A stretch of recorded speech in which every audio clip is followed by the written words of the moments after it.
Welcome back. This is another special episode of Edward Reeves' Buddhist Books podcast, and this is a very small goat. If you're listening on the podcast, you don't see the goat, but if you're on YouTube, he's a small goat, very small goat, 6 days old. Okay. So, thank you, baby. This is Priyal. You want to show? Come. This is Priyal. Okay, thank you. She's my wife. Anyway, you may have noticed that the title of today's episode is Jain Sutras, and you might be asking yourself, Edward, isn't this Buddhist Books podcast? How come you're suddenly in a completely different religion? Well, I will explain. But first, welcome to Bihar. This is rural Bihar. I am at my father-in-law's house, and this is his pond, and that was his goat. Anyway, so let's go to the map, shall we? So here in the northeastern part of Bihar, the northeastern part of India, you've got Bihar, there you can see, and if we zoom in, the lower left side, up here, where you see the little Buddha, that is not Buddha actually, that is Mahavir. So he's indicating the city called Rajgir. Now, Rajgir, you might have heard me mention before, was formerly known as Rajgriha, which means city of kings. And you've heard me mention Mahavir before. He was the 24th Tirthankara of Jainism. The 23rd Tirthankara of Jainism was called Parshvanatha. There's Parshvanatha. Rishabhdeva was the name of the first Tirthankara of Jainism. Now, to give that a little bit of context, if you're familiar with Chan or Zen, you may know Bodhi Dharma. Bodhi Dharma was that South Indian monk who, I believe, he was South Indian, who went to China and stood before the emperor of China. The emperor asked him, "Who are you to stand before me and tell me that I've gained no merit in the hereafter from all the Mahayana temples I built?" And Bodhidharma said, "I do not know." And so he was cast out, and he sat gazing at a wall for 7 years until Tika, his student, came and cut off his left arm and said, "Teach me, O master." So he was the 29th successor of the Buddha, if you count the Buddha. He was 28th if you start from Mahakasyapa. Now, Mahavir was the 24th successor. So you kind of have an idea of how much time Jainism had already been around before Mahavir came around. Just to add one thing to that, though, the amount of time between the 23rd, yes, we hear you, the 23rd and the 24th, sort of patriarch of Jainism, if you will, was 300 years. So the 23rd was in the 9th century BC, and our old friend here, Mahavir, was in the 6th century BC. So 300 years in between 23 and 24. So how long ago was the first? When was Jainism started? We don't know. Nobody knows. It's so old that it goes back into the realm of prehistory.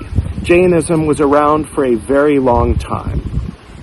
So here you can see, this is a Jainist temple that Priyal and I visited just a couple days ago, down in Rajgir. There he is. Oh, actually, I think that there is the 23rd successor. So that was the one that came before Mahavir. And so, but next we're going to see Mahavir. Yeah, there's Mahavir. I believe. I'll have to check on that. That's either Mahavir or the one who came before him, because the snakes are making me second guess. But coming up very soon, you are definitely going to... Yes, there's Mahavir, very naked. He was a very naked man. That's one thing that can definitely be said for certain. And so yeah, again, Rajgir was the city of kings. Magad was what we now know as Bihar. There's the king.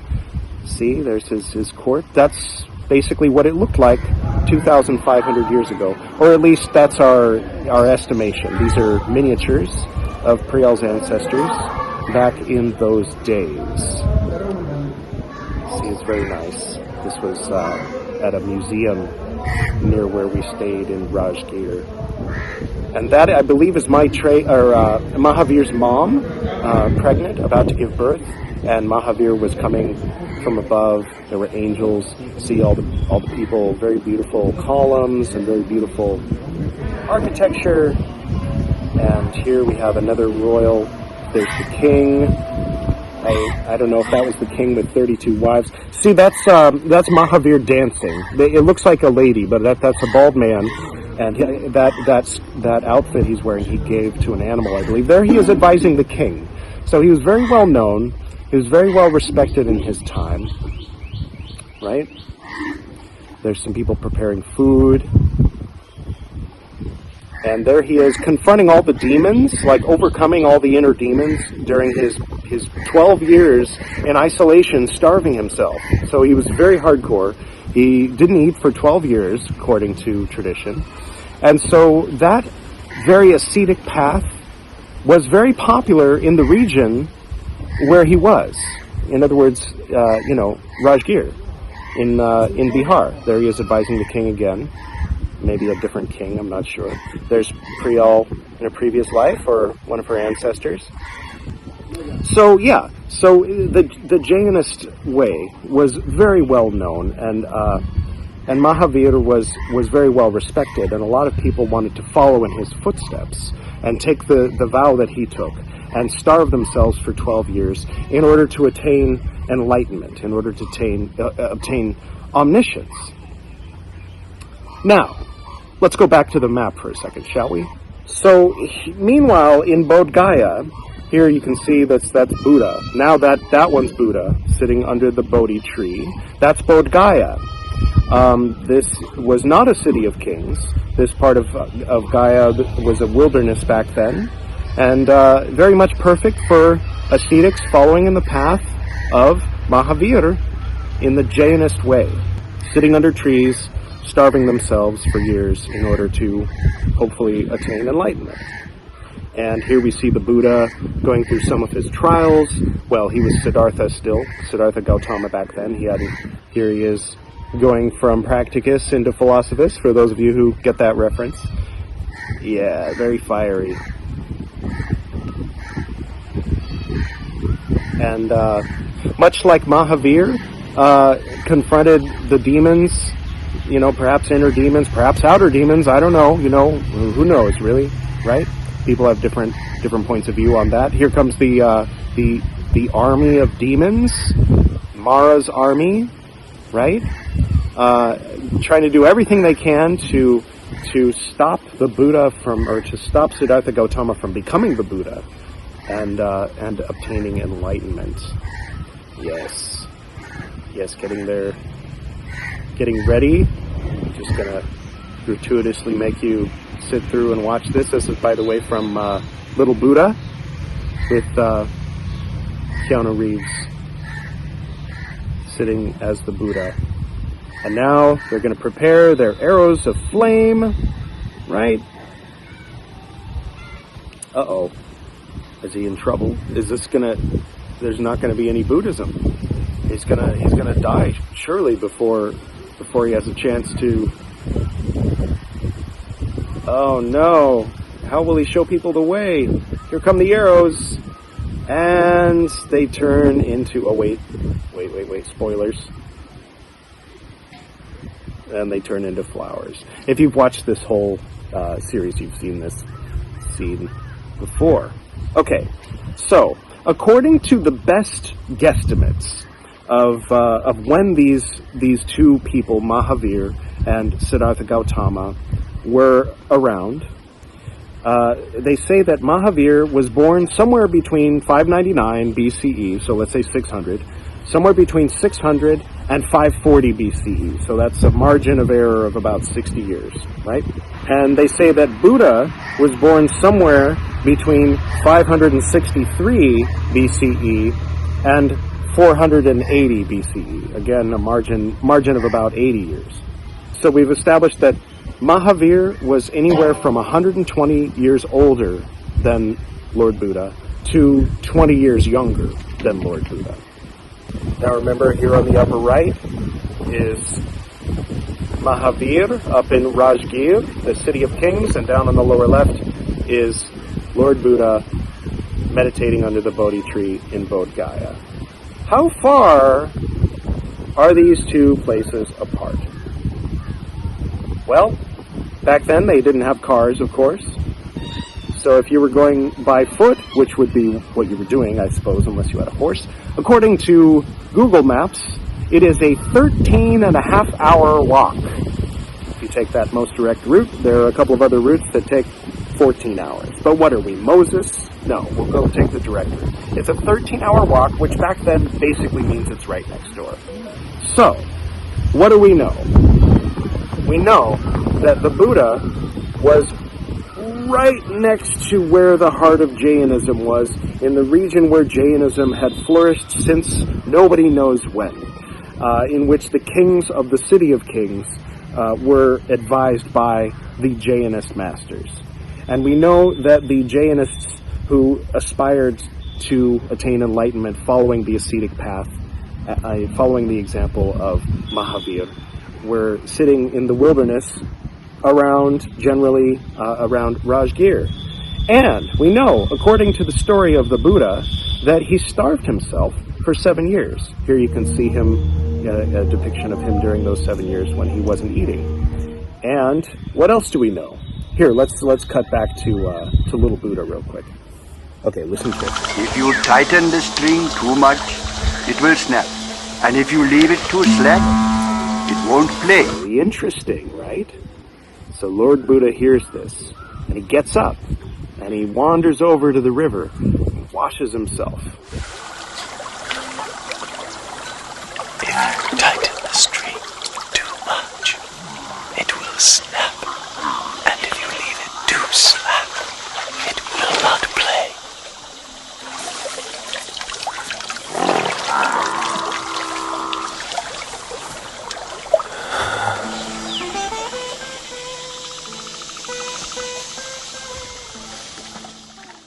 You have betrayed your vows, Siddhartha.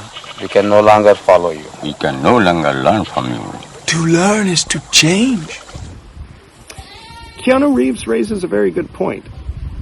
But one thing that you might note is there's a little bit of a spin on the Buddhist telling of the story, which is that the ascetics were following the Buddha, and that they stopped following the Buddha when he started eating. Okay, maybe he was a higher-ranking Jainist than they were, but the point is, scholars debate about whether the vows he took were Jainist, but they were.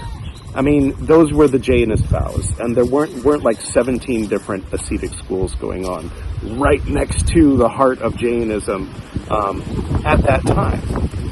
Now, I told Priyal, my wife, I know, anyway, I told her that, my theory, that he was on a Jainist path. He was literally walking a Jainist path. And then when he determined that he should eat something after 7 years, he didn't make it the full 12. And he declared the middle way. He created a schism, if you will, off of Jainism. And in a sense, he made Buddhism more accessible, so that people didn't have to go through such austerity in order to, seek toward enlightenment. Meditate. Just meditate. You don't have to starve yourself. Just meditate. You can do fasting, intermittent fasting, but you don't need to have some kind of hardcore eating disorder in order to attain enlightenment, was Buddha's point.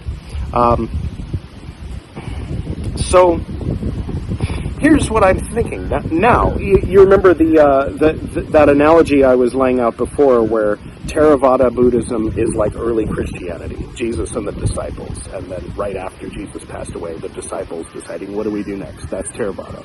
And then Mahayana is a little more loosely, the analogy isn't perfect, but Mahayana could be likened a bit to Constantinian Christianity. It's a little bit more formal, there's a ritual involved, it's for the masses, there's a priest that's conducting it, and all these sorts of things. It's very Mahayana, incense and chanting and all that good stuff. And then, Mahayana evolved into Vajrayana very nicely. I mean, maybe strictly speaking, you could say Mahayana is like Orthodox Christianity, and Vatican II is more like Vajrayana. But the analogy that I gave is that Vajrayana was like the Book of Mormon. But then later I was saying that Lotus Sutra was like the Book of Mormon. But aside from all that, in this analogy, Jainism would be Judaism. Now, of course, in the example of Jesus, his whole story was very much tied up in, like, Hebrew-Roman relations. People say Jewish. Jewish refers to the tribe of Judea, which, in the case of Jesus, he was part of the tribe of Judea, but it's not an exactly accurate term in the context of who we're talking about in the Old Testament. They were the Hebrews. But anyway, aside from all that, I was telling Priyal that I think Buddha, Siddhartha Gautama was a practicing Jainist, and he was inspired by Mahavira, and then he went his own way and became Lord Buddha, and thus we have Buddhism. And, she wasn't surprised. She said, everybody kind of already knows that. And I said, well, maybe everybody in Bihar knows that. But not everybody in China or Japan or Los Angeles, maybe England knows that. Surely there are scholars, and there's people who've put this together before me. It's just I'm at the point in my path where I'm putting two and two together and going, oh, he was a Jainist before he became Lord Buddha. And there was a direct split. So what do we know? We know that the Buddha in the early Pali scriptures refers to Mahavira as Naganta Jnataputta. Now, Jnataputta, I'm sure Jnataputta, something like that. I'm not pronouncing it correctly. But that's a reference to Mahavir's family name. Siddhartha Gautama and Mahavir were apparently from the same caste. So they knew, Buddha knew Mahavir. Mahavir might not have known Buddha, but there is a chance that he did. But if he did know him, then he would have known him as a prince from back east who was trying the ascetic path, and that he was 13 hours walk that way, and maybe he knew that after 7 years he gave up and left the path, or something like that. But we don't know exactly how much the lives of these two great men overlapped. Or if they overlap. There's a chance they didn't overlap, and Mahavir had already passed away before Siddhartha Gautama got there. But in any case, Mahavir's followers and the students of his students were around and advising Lord Buddha at the very least, and the other ascetics. And the vow that Lord Buddha took not to eat was in that context. There's also a word, and it escapes me right now, and I'll look it up and get it to you maybe in the next episode, but there was a word that the early Buddhists used to describe the Jainists, and unfortunately it gets translated into the English word heresy, which of course has its own connotations from Catholicism and Christianity. But the word itself, if you break it down, actually has a root which means restrictive. So, and also the Ginanta, the first part of the name which Lord Buddha, according to the Pali scriptures, used to refer to Mahavir in Jainism, it also means restrictive. It means like bound with a rope. So the idea was that they thought that Jainism was too restrictive, that there were too many rules. It was too this. It was kind of like gatekeeping. There was too much restriction. You can't eat, and if you eat, then you're off the path. Buddha wasn't into that. So obviously, that was very much part of his, as we can see from that clip, that was part of Buddha's, teachings, a very basic, original part of his teachings. So that's why I've decided, since, another factor going into this is all of my Pali scriptures, the Pali canon, as some say, though you've heard me talk about how Pali means canon. So canon language, Pali language. Pali canon is redundant. It means canon. But anyway, my Pali canon, my Pali scriptures are still in a warehouse in the United Kingdom somewhere.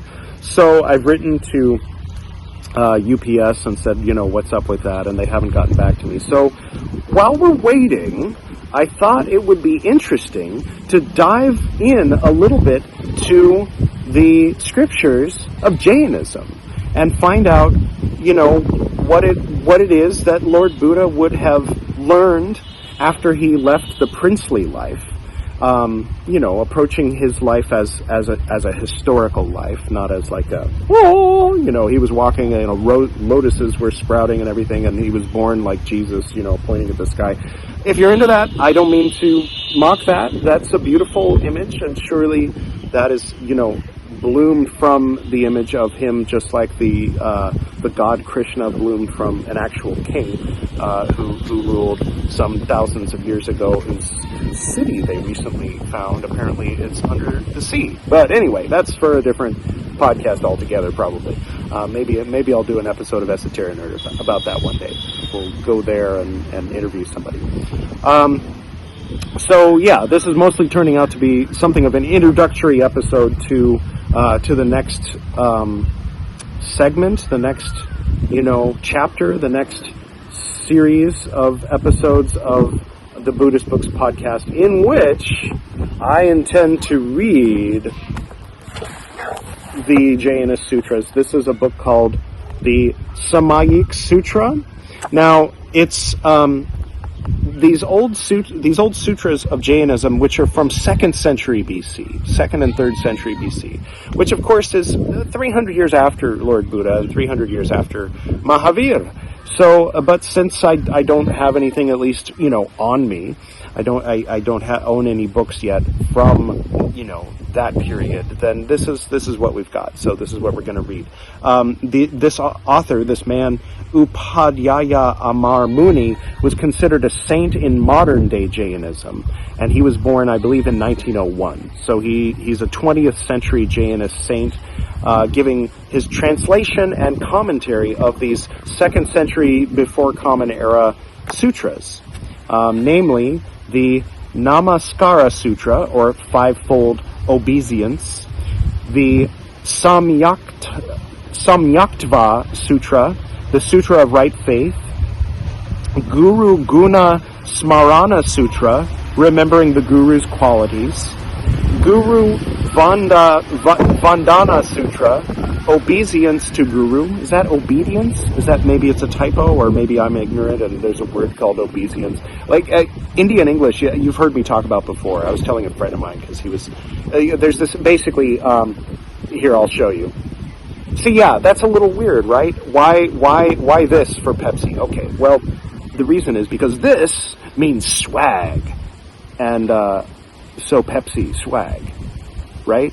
Okay, that doesn't make sense if you're from England, Canada, the United States, or Australia. But it makes perfect sense if you're from India, where, by the way, more people speak English than all 4 of the others combined. So a lot of it is kind of a 19th century English that's been evolving on its own without your influence. And so, yeah, aspects of it may sound funny, the accent or whatever. It's this combination of Indian and English, and there are a few different versions of it, and there are people who speak English better and people who speak English not as well.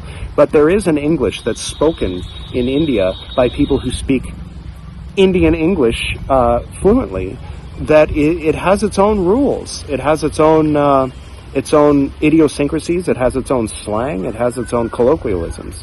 And, it's evolving on its own without outside influence. Now, some people will specifically, go to school to learn British English, or they'll go to school to learn American English, or they'll just watch a ton of, Hollywood television and kind of absorb American English. But yeah, I've been here for 4 years now, and I've come to observe that there is an Indian English, and it's bigger than all the other Englishes combined. So that's interesting. Something to keep in mind. Something that maybe, a Western-centric view might not have already noticed, and so I'm pointing it out to you. Anyway, so did I get to all these? The Āgarā Sūtra, the Sutra of Exceptions, the Ālocanā Sūtra, the Sutra of Introspection, the Kāyotsarga Sūtra, the Sutra of Meditation, the Āgarā Sūtra, the Sutra of Exceptions, the Caturviśatistava Sūtra, obeisance to the Tirthankaras, the Pratijñā Sūtra, the Sutra of Pledge, the Praṇipatā Sūtra, the Sutra of Obeisance, and the Samāpti Sūtra, the Sutra of Conclusion. So, so we'll get the thoughts and views and translation of a 20th century Jainist saint on these ancient, pre-Common Era Jainist sutras, in order to get to know the Buddha better in a roundabout way. We're going to get to know the teachings he received better.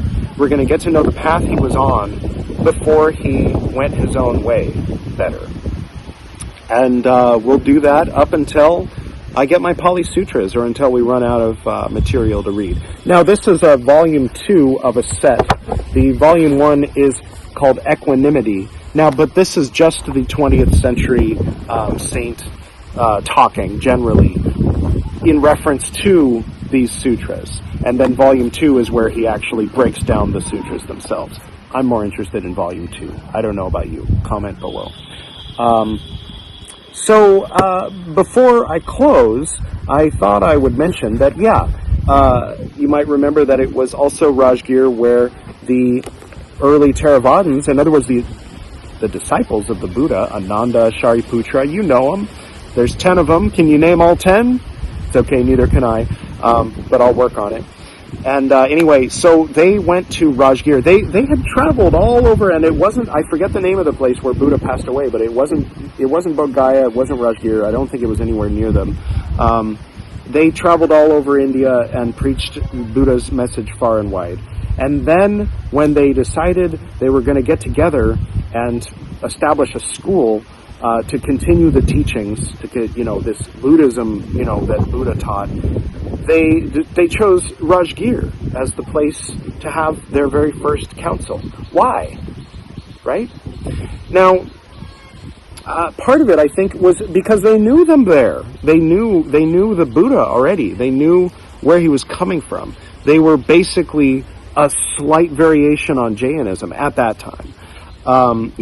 Slight or a lot, whatever, it depends on perspective. Everything's relative, right? And the narcissism of small differences. But the point is that they were friendly. They would have known who they were. They would have welcomed them. They would have said, sure, right? Yeah, you can use that table right over there. They all kind of spoke the same language, spiritually speaking. And importantly, ahimsa. They were pacifists, nonviolence. So, as we know from the West, in Judeo-Christianity, if you will, which of course includes Islam, right? You know that, right? If you don't, read more. Anyway, when people split and they have a difference of opinion and they say, it's is, not is like, or something like that, then there's usually bloodshed involved. But I think that the early Buddhists felt safe in Rajgir among the Jainists because everybody's a pacifist.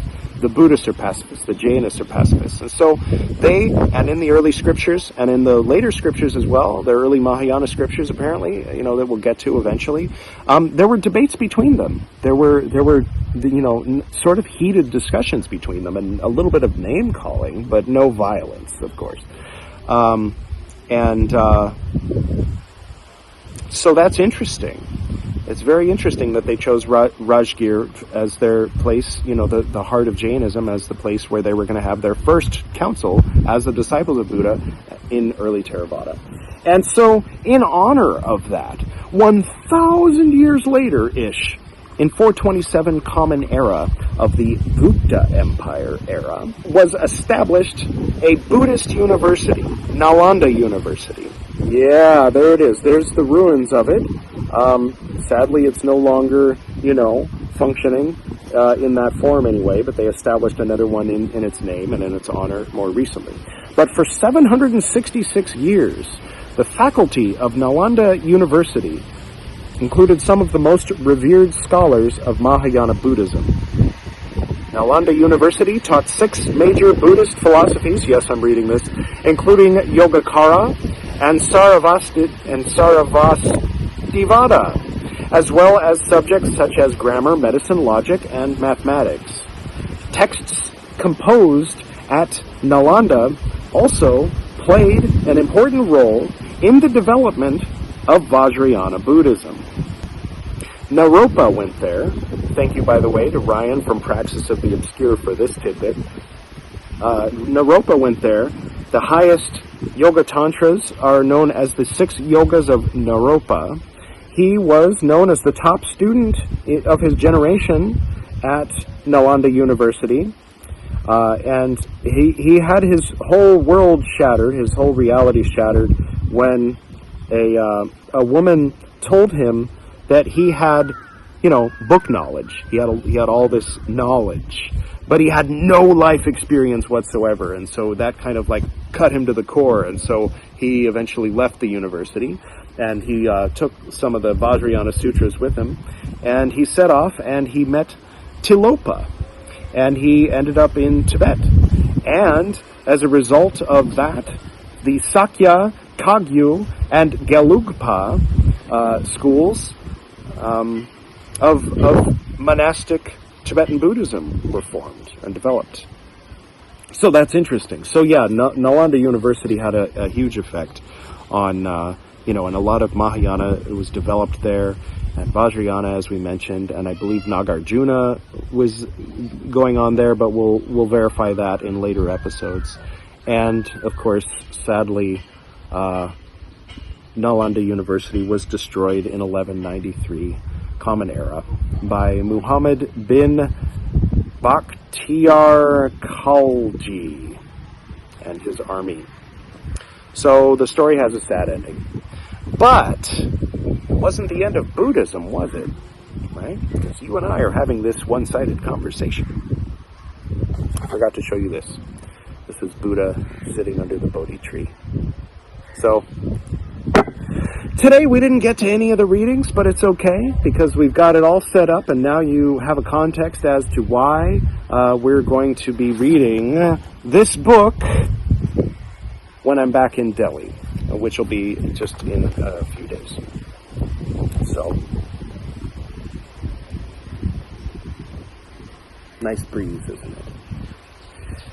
All right, well, thank you all for, joining me. And as always, thank you for going on this ride with me. And, just a reminder that if you want enlightenment, this isn't the podcast for enlightenment. This is the podcast for, some nerdy book knowledge. And you get to follow me on my quest to fill my head with a lot of data and fill in a timeline, all of which has nothing to do with the path of enlightenment, except peripherally, in a historical sort of scholarly nerd sense. But yeah, a good solid 15 minutes of silent meditation, or if you have a noisy neighborhood, headphones I think are okay. Some people will tell you, oh, absolutely not, silence only. So where are you going to get silence when you have to get up tomorrow morning and the people honking outside, right? So yeah, headphones are okay. In fact, I'll refer you to here's something you can listen to on your headphones while you're meditating, if you'd like. Yes, thank you. Oh, wow. They're all looking at me. All the goats. Okay, so we'll close, as usual, with the meditation or the prayer that my father and I used to perform at the end of our daily meditations, with the sounds of goats accompanying harmoniously in the background. To the north and to the south, to the east and to the west, to the spirits of light among us and to the spirits below, we send out our reverent love and compassion. May all beings be happy. May all beings be serene. May all beings be in peace.